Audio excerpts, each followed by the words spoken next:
नमस्कार, नवभारत टाइम्स में आपका स्वागत है। आपके साथ मैं हूं विनीत त्रिपाठी। याद कीजिए, जिस समय ईवीएम को लेकर पूरे देश में हो हल्ला हंगामा मचा था, विपक्ष के आरोप थे, चुनाव आयोग के जवाब थे। चुनाव आयोग ने साफ कर दिया था कि भाई ईवीएम में किसी तरह की छेड़छाड़ नहीं हो सकती, मगर एक ऐसा मामला सुर्खियों में आया है जो पूरे देश में चर्चा का विषय बन गया है। तेजस्वी यादव ने भी उस पर ट्वीट किया है और अब उस पर सियासत गर्मा सकती है। आमतौर पर पंचायत चुनाव की खबरें सुर्खियां कम बनती हैं, मगर हरियाणा पंचायत चुनाव में कुछ ऐसा हुआ कि आज हर कोई इसकी चर्चा कर रहा है, वो भी ऐसे वक्त पर जब चुनाव आयोग पर विपक्ष गंभीर आरोप लगा रहा है।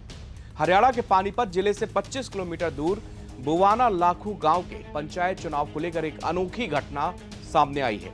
ऐसा पहली बार हुआ जब सुप्रीम कोर्ट ने ईवीएम के नतीजों की दोबारा गिनती करवाई। इस गिनती में मोहित कुमार को गुरुवार को विजेता घोषित किया गया। बिहार में एसआईआर का मुद्दा वैसे ही गर्म है। वोटर्स के नाम काटने पर विपक्ष चुनाव आयोग पर सवाल उठा रहा है। विपक्ष का कहना है कि जानबूझकर लोगों के नामों को काटा जा रहा है। वहीं इलेक्शन कमीशन का कहना है कि भाई ऐसा कुछ नहीं है, हमारे ऊपर बेबुनियाद आरोप लगाए जा रहे हैं। इस जो भी आरोप है इसमें कोई सत्यता नहीं है। मगर इसी बीच एक अभूतपूर्व मामले में सुप्रीम कोर्ट ने हरियाणा के एक ग्राम पंचायत चुनाव का परिणाम पलट दिया है। अदालत ने इलेक्ट्रॉनिक वोटिंग मशीन यानी कि ईवीएम तलब कर सुप्रीम कोर्ट में अपनी रजिस्ट्री के अधिकारियों के माध्यम से मतगणना करवाई और उसके आधार पर नया परिणाम घोषित किया। यह मामला सिर्फ पंचायत चुनाव तक सीमित नहीं है, ये विपक्ष के आरोपों को पुख्ता भी करता है। ईवीएम को लेकर पूरा विपक्ष चुनाव आयोग पर कई आरोप लगा चुका है। चुनाव आयोग ने भी कई बार इसको लेकर अपना जवाब दिया है। आयोग का बार बार कहना है कि मशीन से छेड़छाड़ नहीं हो सकती, लेकिन पानीपत के इस मामले ने फिर से एक नई बहस को जन्म दिया है। कहानी कुछ ऐसी है कि पानीपत के बुवाना लाखू गांव से सरपंच पद के लिए 7 उम्मीदवार मैदान पर उतरे थे। मोहित और कुलदीप जीत के मुख्य दावेदार थे। गांव में अलग अलग 6 बूथ बनाए गए, जिनकी संख्या 65-70 थी। बूथ संख्या 69 पर एक गलती हुई। वहां दोनों उम्मीदवारों की वोटों की गिनती आपस में बदल गई। मोहित ने बताया कि कुल 3767 वोट डाले गए थे, जिसमें से उनको 1051 वोट मिले, जबकि कुलदीप को 1000 वोट मिले। बूथ 69 पर उनके 254 वोट गलती से कुलदीप को दे दिए गए, जिसकी वजह से यह पूरा विवाद शुरू हुआ। मोहित ने वोटों की गिनती में गड़बड़ी का आरोप लगाया। इसके बाद दोबारा गिनती हुई, जिसमें वो 51 वोटों से आगे रहे। उसने उन्हें 2 नवंबर 2022 को फिर से विजेता घोषित किया गया, लेकिन कुलदीप को पंजाब और हरियाणा हाईकोर्ट से 18 महीने से ज्यादा का स्टे मिल गया। मोहित ने पानीपत ट्रिब्यूनल में अपनी अपील की, जहां फिर से गिनती का आदेश हुआ, लेकिन कुलदीप को फिर से कोर्ट का स्टे मिल गया। जुलाई 2024 में मोहित ने सुप्रीम कोर्ट का दरवाजा खटखटाया। इसके बाद अब सुप्रीम कोर्ट ने फैसला सुनाया। साल 2022 के पंचायत चुनाव में कुलदीप सिंह को विजेता घोषित किया गया था। उन्होंने 33 महीने तक सरपंच के रूप में काम किया, लेकिन अब सुप्रीम कोर्ट के आदेश पर हुई दोबारा गिनती में नतीजा पूरी तरह से बदल गया। मोहित को 51 वोट ज्यादा मिले।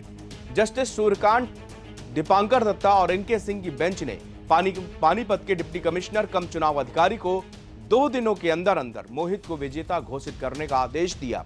इसके साथ ही उन्हें तुरंत पदभार ग्रहण करने की अनुमति देने का आदेश भी जारी कर दिया है। बुवाना लाखू के एक पूर्व स्कूल टीचर हैं वेद वशिष्ठ। उनका कहना है कि सुप्रीम कोर्ट का आदेश उत्साहजनक है। उन्होंने कहा, यह मामला दिखाता है कि निरंतर प्रयास और जागरूकता देश में चुनाव परिणाम भी बदल सकती है। हालांकि गांव के एक बीजेपी कार्यकर्ता आनंद मलिक कहते हैं कि इस मामले को ज्यादा तूल नहीं देना चाहिए।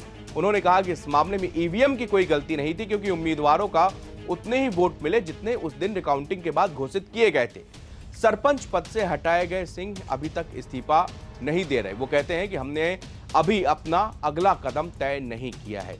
2022 के पंचायत चुनाव के वक्त स्टेट इलेक्शन कमिश्नर रहे और अब रिटायर हो चुके धनपत सिंह कहते हैं, गलती की वजह से कुलदीप सिंह को जीत का प्रमाण पत्र जारी किया गया।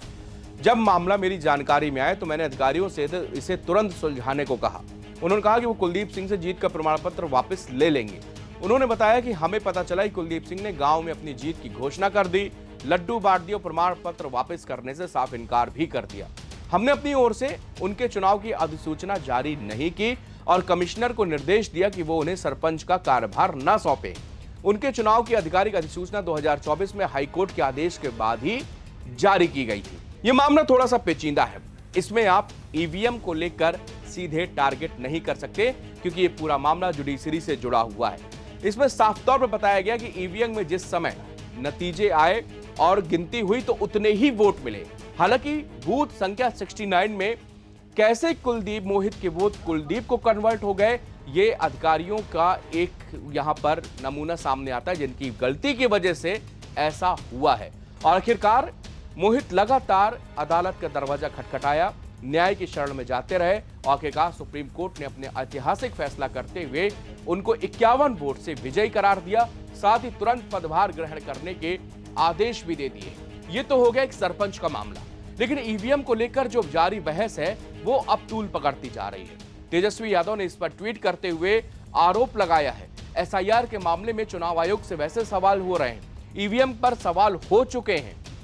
अब ऐसी स्थिति में जब इस पानीपत के गांव से यह रिजल्ट सामने आया है, जहां पर पहली बार सुप्रीम कोर्ट के अंदर एक ईवीएम खोली गई और उसमें परिणाम बदल गया, तो जाहिर सी बात है कि विपक्ष को अब पूरा मौका मिल गया कि वो वापस से चुनाव आयोग पर सवाल उठा सकता है और सवाल उठाने भी लगा है।